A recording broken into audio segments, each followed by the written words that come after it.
அனைவருக்கும் வணக்கம். என்னோட பேர் சரண்ராஜ். நம்ம சேனலில் பார்த்தீங்க அப்படின்னா தினமும் வந்து 10 கொஸ்டினாக டெஸ்ட்டாக பார்த்துட்டு இருக்கோம். இந்த வீடியோவில் 10 கொஸ்டின் தான் டெஸ்ட்டாக பார்க்க போகிறோம். ஸோ அதனால் எந்த இடத்தையும் தள்ளி பார்க்காம வீடியோ தொடர்ச்சியாக பாருங்கள். கண்டிப்பாக உங்களுக்கு பயனுள்ளதாக இருக்கும். கொஸ்டின் 1, வழி கூட்டல் தடம் என்பதை சேர்த்து எழுத கிடைக்கும் சொல்.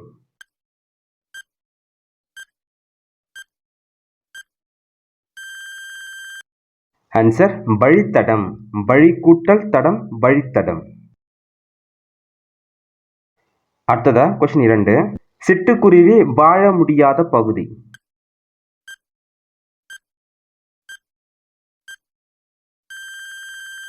ஆன்சர் துருவ பகுதி. சிட்டுக்குருவி வாழ முடியாத பகுதி துருவ பகுதி. சிட்டுக்குருவி பத்தி நமக்கு பாடம் கொடுத்திருக்காங்க. 6ஆம் வகுப்பு தமிழ் புத்தகம் பக்கம் 32ல சிறகின் ஓசை. இந்த பாடத்துல இருந்து உள்ள இருக்கிற முக்கியமான கொஸ்டினா பார்த்தோம்னா, தமிழகத்திற்கு வெளிநாட்டு பறவை வலசை வருவது பற்றி இலக்கியங்களிலும் செய்திகள் உள்ளன. ஏறத்தாழ 1500 ஆண்டுகளுக்கு முன்பு வாழ்ந்த சத்திமுத்த புலவர் நாராய் நாராய் செங்கால் நாராய் என்னும் பாடலை எழுதியுள்ளார். இந்த பாடலை பாத்தீங்க அப்படின்னா, தென் திசை குமரி அடி வட திசைக்கு ஏகுவீர் ஆயுன் எனும் அடிகள் பறவைகள் வலசை வந்த செய்திகளை குறிப்பிடுகின்றன. பறவை இனங்கள்ல வெகுவா அழிந்து வர இனங்கள் வந்து சிட்டுக்குருவி இனம். இந்த சிட்டுக்குருவிகள் வந்து துருவ பகுதியில மட்டும் வாழாது. அந்த ஃபர்ஸ்ட் லைன் மட்டும் பாத்துங்க. ரோஸ் கலர்ல இருக்கு இல்லையா, அதை பாத்துங்க. சிட்டுக்குருவியின் வாழ்நாள் வந்து 10 முதல் 13 ஆண்டுகள். காக்கை குருவி எங்கள் ஜாதி என்று பாடியவர் யார் அப்படின்னு கொஸ்டின் வரலாம். அதை சரியான விடை வந்து பாரதியார். அடுத்ததா அந்த பக்கத்துல இருக்க அந்த கட்டத்தை பாருங்க. இந்தியாவின் பறவை மனிதர். இன்றைய பறவையியல் ஆய்வாளர்களுக்கு முன்னோடி டாக்டர் சலீம் அலி தம் வாழ்நாள் முழுவதும் பறவைகளை பற்றி ஆராய்ச்சி செய்வதிலும் அவற்றை படம் பிடிப்பதிலும் ஈடுபட்டார். அதனால் டாக்டர் சலீம் அலி வந்து இந்தியாவின் பறவை மனிதர் என அழைக்கப்பட்டார். பறவைகள் குறித்து பல நூல்களை எழுதியுள்ளார். தம் வாழ்க்கை வரலாற்று நூலுக்கு சிட்டுக்குருவியின் வீழ்ச்சி என்று பெயரிட்டுள்ளார். அடுத்ததா இந்த கட்டத்தில் இருக்குது பாருங்க. கப்பல் பறவை. சிறகை அடிக்காமல் கடலையும் தாண்டி பறக்கும் பறவை. இந்த கப்பல் பறவை வந்து தரை இறங்காமல் 400 மீட்டர் வரை பறக்கும் பறவை. இந்த பறவைக்கு வந்து வேறு பெயர் கூட இருக்கு. கப்பல் கூழைக்கடா, கடற்கொள்ளை பறவை எனும் வேறு பெயரும் உண்டு. அடுத்ததான் சின்ன கடத்துல இது பாருங்க. ஆர்டிக் ஆலா அந்த பறவை வந்து உலகிலேயே நெடுந்தொலைவு, அதாவது 22,000 கிலோமீட்டர் பயணம் செய்யும் பறவை. கப்பல் பறவை வந்து சிறகை அசைக்காமல் பறக்கும். ஆர்டிக் ஆலா வந்து நெடுந்தொலைவு பறக்கும். சின்ன ஒரு கீழே ஒரு கட்டம் கொடுத்துருக்காங்க பாருங்க. பறவை பற்றிய படிப்பு ஆர்னித்தாலஜி. உலக சிட்டுக்குருவிகள் நாள் வந்து மார்ச் 20. உலக சிட்டுக்குருவிகள் நாள் வந்து மார்ச் 20. சில கொஸ்டின் வந்து புக்குல இருந்து கேட்கறாங்க அப்படின்னா கண்டிப்பா இதெல்லாம் கேட்கறதுக்கு அதிக வாய்ப்பு இருக்கு. கொஸ்டின் 3, மக்களுக்கு மகிழ்ச்சி தருவது.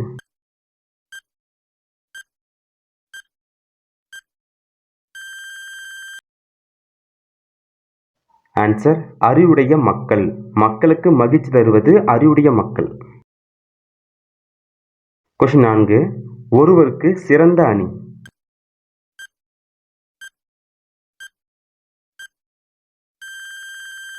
ஆன்சர் இன்சொல்.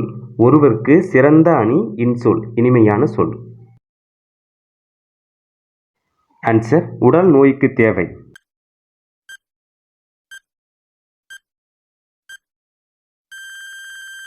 ஆன்சர் ஔடதம். உடல் நோய்க்கு தேவை ஔடதம்.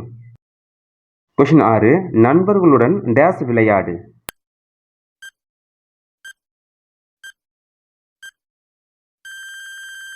ஆன்சர் ஒருமித்து. நண்பர்களுடன் ஒருமித்து விளையாடு. கொஸ்டின் 7, ஓய்வற என்னும் சொல்லை பிரித்து எழுத கிடைப்பது.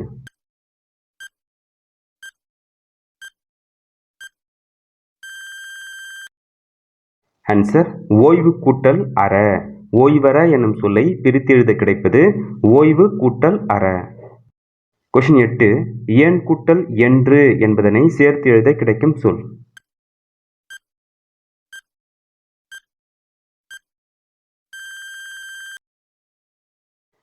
ஆன்சர் ஏன் என்று. ஏன் கூட்டல் என்று என்பதனை சேர்த்து எழுத கிடைக்கும் சொல் ஏன் என்று. கொஸ்டின் 9, கண்டறி என்னும் சொல்லை பிரித்து எழுத கிடைப்பது.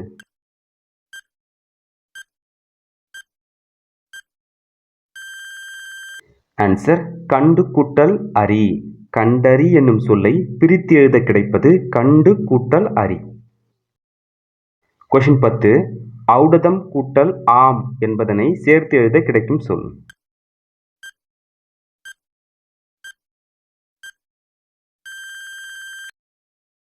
ஆன்சர் ஔடதமாம். ஔடதம் கூட்டல் ஆம் என்பதனை சேர்த்து எழுத கிடைக்கும் சொல் ஔடதமாம். ஓகே ஃப்ரெண்ட்ஸ், இந்த 10 கொஸ்டினில் நீங்கள் எத்தனை கொஸ்டினுக்கு சரியாக ஆன்சர் பண்ணி சொல்லிட்டு இந்த வீடியோ கமெண்ட் பாக்ஸில் கமெண்ட் பண்ணுங்கள். 6ஆம் வகுப்பு தமிழ் புத்தகம் பக்கம் 43 முதல் பருவத்தில் தான் சொல்கிறேன். ஸோ இதில் பார்த்தீங்க அப்படின்னா முதல் எழுத்து சார்பு எழுத்துன்னு இருக்கு இல்லையா, இது வந்து பாடப்பகுதியில் 1 மார்க் கொஸ்டின் கொடுக்கல. ஆனால் எக்ஸாமில் இந்த பாடத்துள்ள இருந்து கொஸ்டின் கேட்கறதுக்கு அதிக வாய்ப்பு இருக்குது. எழுத்துக்கள் 2 வகைப்படும். முதல் எழுத்துக்கள் சார்பு எழுத்துக்கள். முதல் எழுத்துக்கள் அப்படின்னா என்ன? உயிர் எழுத்துக்கள் 12, அதாவது ஆலேருந்து அ ஆ ஈன்னு வருது இல்லையா, அந்த 12, மெய் எழுத்துக்கள் இக்கு இங்கு இச்சின்னு வருது இல்லையா, அந்த 18 மொத்தமாக சேர்ந்துச்சு அப்படின்னா அந்த 30 எழுத்துக்கள் இருக்கு இல்லையா, இதுதான் முதல் எழுத்து. பிற எழுத்துக்கள் தோன்றுவதற்கும் இயங்குவதற்கும் இந்த 30 எழுத்துக்கள் வந்து அடிப்படையாக இருக்கிறதுனால இது வந்து முதல் எழுத்துக்கள் என அழைக்கப்படுது. அப்ப சார்பு எழுத்துக்கள் அப்படின்னா என்னது? முதல் எழுத்துக்களை சார்ந்து வரும் எழுத்துக்கள் சார்பு எழுத்துக்கள். அவை 10 வகைப்படும். அவை உயிர்மெய், ஆயுதம், உயிர் அளபெடை, ஒற்று அளபெடை, குட்டிய லிகரம், குட்டிய லுகரம், ஐகார குறுக்கம், ஔகார குறுக்கம், மகர குறுக்கம், ஆயுத குறுக்கம். ஃபர்ஸ்ட் இருக்கிற அந்த 2 மட்டும் பார்த்தலாமா? உயிர்மெய்னா என்ன, ஆயுதம்னா என்ன? உயிர்மெய் அப்படின்னா என்ன? மெய் எழுத்துக்களும் உயிர் எழுத்துக்களும் ஒன்றுடன் ஒன்று சேர்வதால் உயிர்மெய் எழுத்துக்கள் தோன்றுகின்றன. உயிர்மெய் எழுத்தின் ஒலி வடிவம் மெய்யும் உயிரும் சேர்வதாக இருக்கும். இட்டு பிளஸ் அ க.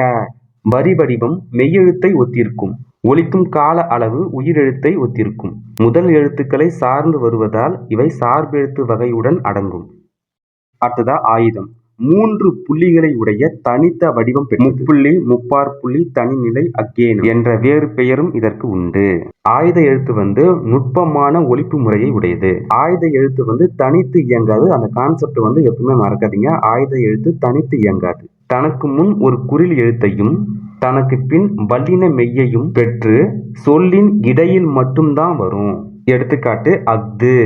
முதல் எழுத்துக்களாகிய உயிரையும் மெய்யையும் சார்ந்து ஆயுத எழுத்து இயங்குவதால் ஆயுத எழுத்து வந்து சார்பு எழுத்து என அழைக்கப்படுது. அடுத்ததா பாடப்பகுதியில் இருக்க இந்த நூல்வெளியை மட்டும் பார்த்துடலாம். திருவள்ளுவர் 2000 ஆண்டுகளுக்கு முற்பட்டவர். எக்காலத்திற்கும் பொருந்தும் வாழ்க்கை நெறிகளை வகுத்து கூறியுள்ளார். வான்புகழ் வள்ளுவர், தெய்வ புலவர், பொய்யில் புலவர் என பல சிறப்பு பெயர்களும் இவருக்கு உண்டு. திருக்குறள் வந்து அறத்துப்பால், பொருட்பால், இன்பத்துப்பால் என்னும் 3 பிரிவுகளை கொண்டது. 11 கீழ்கணக்கு நூல்களில் ஒன்று திருக்குறள். 133 அதிகாரங்களையும் 1330 குறட்பாக்களையும் கொண்டது.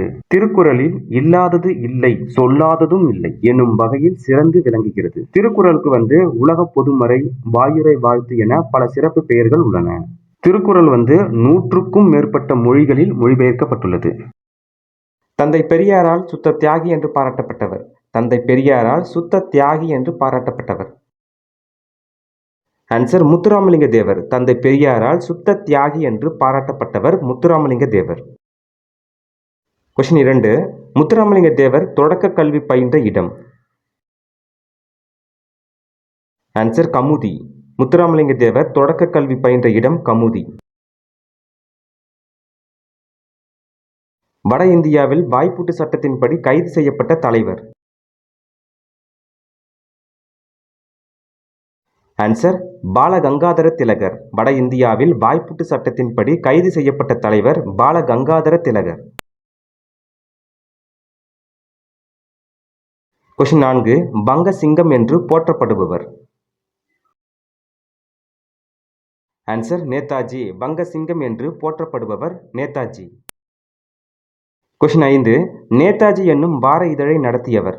நேதாஜி என்னும் வார இதழை நடத்தியவர். ஆன்சர் முத்துராமலிங்க தேவர். நேதாஜி என்னும் வார இதழை நடத்தியவர் முத்துராமலிங்க தேவர். முத்துராமலிங்க தேவரின் பேச்சு விடுதலைக்கு உதவும் என்று கூறியவர். ஆன்சர் காமராசர். முத்துராமலிங்க தேவரின் பேச்சு விடுதலைக்கு உதவும் என்று கூறியவர் காமராசர். தென்னாட்டு சிங்கம் என்று அழைக்கப்படக்கூடியவர்.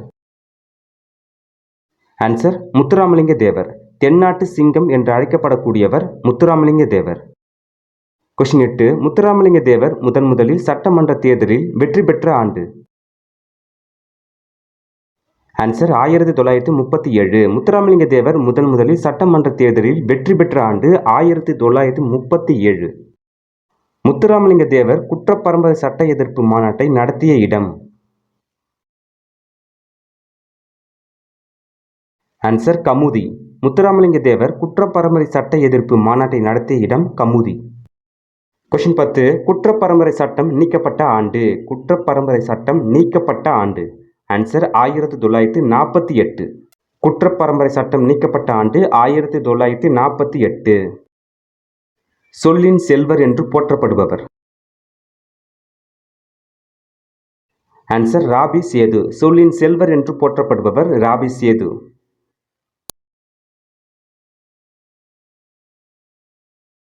தமிழ் இன்பன் என்னும் நூலை எழுதியவர் ராபி சேது.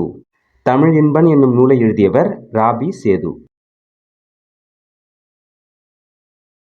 ராபி சேதுவின் சாகித்ய அகாதமி விருது பெற்ற நூல். ஆன்சர் தமிழ் இன்பன். ராபி சேதுவின் சாகித்ய அகாதமி விருது பெற்ற நூல் தமிழ் இன்பன். கொஸ்டின் 14. வழக்கு டேஸ் வகைப்படும். ஆன்சர் 2 வகைப்படும். வழக்கு 2 வகைப்படும். அவை இயல்பு வழக்கு, தகுதி வழக்கு. இயல்பு வழக்கு டேஸ் வகைப்படும். இயல்பு வழக்கு டேஸ் வகைப்படும். ஆன்சர் 3. இயல்பு வழக்கு 3 வகைப்படும். இலக்கணமுடையது, இலக்கண போலி, மருவு ஆகிய 3ம் இயல்பு வழக்கு. தகுதி வழக்கு டேஸ் வகைப்படும். ஆன்சர் 3. தகுதி வழக்கு 3 வகைப்படும். அவை இடக்கரடக்கல், மங்கலம், குமுவுக்குறி. கொஸ்டின் 17. முன்பின் தொக்க போலி என குறிப்பிடப்படுவது. ஆன்சர் இலக்கண போலி. முன்பின் தொக்க போலி என்பது இலக்கண போலி. சுடுகாட்டை நன்காடு என்பது. ஆன்சர் மங்கலம். சுடுகாட்டை நன்காடு என்பது மங்கலம். மங்கலம் எதுல வருது? தகுதி வழக்குல வருது. அடுத்ததா போலி டேஸ் வகைப்படும். போலி டேஸ் வகைப்படும். ஆன்சர் 3 வகைப்படும். அவை முதற்போலி, இடைப்போலி, கடைப்போலி. பொன்னைப்பறி என்பர். இது எவ்வகை தகுதி வழக்குக்கு சான்று? ஆன்சர் குமுவுக்குறி. பொன்னைப்பறி என்பர். இது குமுவுக்குறிக்கு எடுத்துக்காட்டு. 2 பேர் பேசுறாங்க அப்படின்னா அவங்களுக்கு மட்டும்தான் புரியும். சுத்தி இருக்கிறவங்களுக்கு அவங்க பேசுறது புரியாது. பெருமநாற்றுப்படை மற்றும் பட்டினப்பாலை ஆகிய நூல்களின் ஆசிரியர். ஆன்சர் கடியலூர் உருத்திர கண்ணனார். பெருமாநாற்றுப்படை மற்றும் பட்டினப்பாலை ஆகிய நூல்களின் ஆசிரியர் கடியலூர் உருத்திர கண்ணனார். பெருமாநாற்றுப்படையின் பாட்டுடை தலைவன். ஆன்சர் தொண்டைமான் இளந்திரையன். பெருமாநாற்றுப்படையின் பாட்டுடை தலைவன் தொண்டைமான் இளந்திரையன். உருத்திர கண்ணனார் வாழ்ந்த ஊர். ஆன்சர் கடியலூர். உருத்திர கண்ணனார் வாழ்ந்த ஊர் கடியலூர். அதனாலதான் கடியலூர் உருத்திர கண்ணனார். பெருங்கடல் இச்சொல்லை பிரித்து எழுத கிடைப்பது. பெருங்கடல் இச்சொல்லை பிரித்தோம் அப்படின்னா பெருமை கூட்டல் கடல். எதுகை இடம்பெறாத இணை. எதுகைனா 2ஆம் எழுத்து ஒன்றி வரும். இதில் 2ஆம் எழுத்து ஒன்றி வராதது இரவு, இயற்கை. நெடுந்தொகை என்று அழைக்கப்படும் நூல். ஆன்சர் அகநானூறு. நெடுந்தொகை என்று அழைக்கப்படும் நூல் அகநானூறு. கொஸ்டின் 27. கலித்தொகையில் மருதத்திணை பாடல்களை பாடிய புலவர். ஆக்சுவலி நல்லா கவனிச்சு பாருங்க. மருதன் இளநாகனார். மருதத்திணைய பாடினதுனாலதான் அவருக்கு மருதன் இளநாகனார்னு பேர் வந்துச்சு. கலித்தொகையில் மருதத்திணை பாடலை பாடியவர் மருதன் இளநாகனார். கவின்மிகு கப்பல் என்னும் தலைப்பில் அமைந்த பாடல் இடம்பெறும் நூல். ஆன்சர் அகநானூறு. கவின்மிகு கப்பல் என்னும் தலைப்பில் அமைந்த பாடல் இடம்பெற்ற நூல் அகநானூறு. எல் என்ற சொல்லின் பொருள். எல் அதற்கு பகல், அல்லுனா இரவு. தொல்காப்பியம் கடற்பயணத்தை டேஸ் வழக்கம் என்று கூறுகிறது. ஆன்சர் முன்னீர். தொல்காப்பியம் கடற்பயணத்தை முன்னீர் வழக்கம் என்று கூறுகிறது. கொஸ்டின் 31. பூம்புகார் துறைமுகத்தில் இருந்து கப்பல்கள் மூலம் பொருட்கள் ஏற்றுமதி இறக்குமதி செய்யப்பட்டதை கூறும் நூல். ஆன்சர் பட்டினப்பாலை. பூம்புகார் துறைமுகத்தில் இருந்து கப்பல்கள் மூலம் பொருட்கள் ஏற்றுமதி இறக்குமதி செய்யப்பட்டதை கூறும் நூல் பட்டினப்பாலை. கொஸ்டின் 32. பல வகையான கப்பல்களின் பெயரை குறிப்பிடும் நூல். ஆன்சர் சேந்தன் திவாகரம். பல வகையான கப்பல்களின் பெயரை குறிப்பிடும் நூல் சேந்தன் திவாகரம். மரத்தினால் ஆன ஆணி. ஆன்சர் தொகுதி. மரத்தினால் ஆன ஆணி தொகுதி. கொஸ்டின் 34. எல்லாருக்கும் எளிதில் பொருள் விளங்கும் சொல். ஆன்சர் இயற் சொல். எல்லாருக்கும் பொருள் விளங்கும் சொல்லு இயற் சொல். பல பொருள் தரும் ஒரு சொல் என்பது. ஆன்சர் திரிசொல். பல பொருள் தரும் ஒரு சொல்லு திரிசொல். வடமொழி என்று அழைக்கப்படும் மொழி. ஆன்சர் சமஸ்கிருதம். வடமொழி என்று அழைக்கப்படும் மொழி சமஸ்கிருதம். கடல், கப்பல் என்பன. ஆன்சர் இயற்சொல். கடல், கப்பல் என்பது இயற்சொல். வங்கூழ், அழுவம் என்பன. வங்கூழ் என்பது காற்று, அழுவம் என்பது கப்பல். வங்கூழ், அழுவம் என்பது திரிசொல். ஒரு சொல்லு பல பொருள் தரும், அதுதான் திரிசொல். சாவி, சன்னல், பண்டிகை, ரயில் என்பன. ஆன்சர் திசை சொல். சாவி, சன்னல், பண்டிகை, ரயில் என்பது திசை சொல். வருடம், மாதம், கமலம் என்பன. ஆன்சர் வட சொல். வருடம், மாதம், கமலம் என்பன வட சொல். கொஸ்டின் 41. ஏடெடுத்தேன் என்னும் சொல்லை பிரித்து எழுத கிடைப்பது. ஏடு கூட்டல் எடுத்தேன். ஏடெடுத்தேன் என்னும் சொல்லை ஏடு கூட்டல் எடுத்தேன் என பிரிக்கலாம். துயின்றிருந்தார் என்னும் சொல்லை பிரித்து எழுத கிடைப்பது. ஆன்சர் துயின்று கூட்டல் இருந்தார். துயின்றிருந்தார். பாரதிதாசனின் சாகித்ய அகாதமி விருது பெற்ற நூல். ஆன்சர் பிசிராந்தையார். பாரதிதாசனின் சாகித்ய அகாதமி விருது பெற்ற நூல் பிசிராந்தையார். சமண முனிவர் பலரால் இயற்றப்பட்ட நூல். ஆன்சர் நாலடியார். சமண முனிவர் பலரால் இயற்றப்பட்ட நூல் நாலடியார். நாலடியார் டேஸ் நூல்களில் ஒன்று. ஆன்சர் 11 கீழ்கணக்கு நூல்களில் ஒன்று. நாலடியார் 11 கீழ்கணக்கு நூல்களில் ஒன்று. வேளாண் வேதம் என்று அழைக்கப்படும் நூல். வேளாண் வேதம் என்று அழைக்கப்படும் நூல். ஆன்சர் நாலடியார். வேளாண் வேதம் என்று அழைக்கப்படும் நூல் நாலடியார். திருக்குறளுக்கு இணையாக வைத்து போற்றத்தக்க நூல். ஆன்சர் நாலடியார். திருக்குறளுக்கு இணையாக வைத்து போற்றத்தக்க நூல் நாலடியார். விச்சை என்பதன் பொருள். ஆன்சர் கல்வி. விச்சை என்பதன் பொருள் கல்வி. கொஸ்டின் 49. பள்ளித்தலம் அனைத்தும் கோயில் செய்குவோம் என்று பாடியவர். ஆன்சர் பாரதியார். பள்ளித்தலம் அனைத்தும் கோவில் செய்குவோம் என்று பாடியவர் பாரதியார். கொஸ்டின் 50. திருக்குறளாளர் என்று அழைக்கப்படுபவர். Answer we Munusamy. திருக்குறளாளர் என்று அழைக்கப்படுபவர் வி முனுசாமி. இந்த வீடியோ பதிவு கண்டிப்பாக உங்களுக்கு பயனுள்ளதாக இருக்கும்னு நினைக்கிறேன். அடுத்த வீடியோ பதிவு சந்திப்போம். நன்றி, வணக்கம்.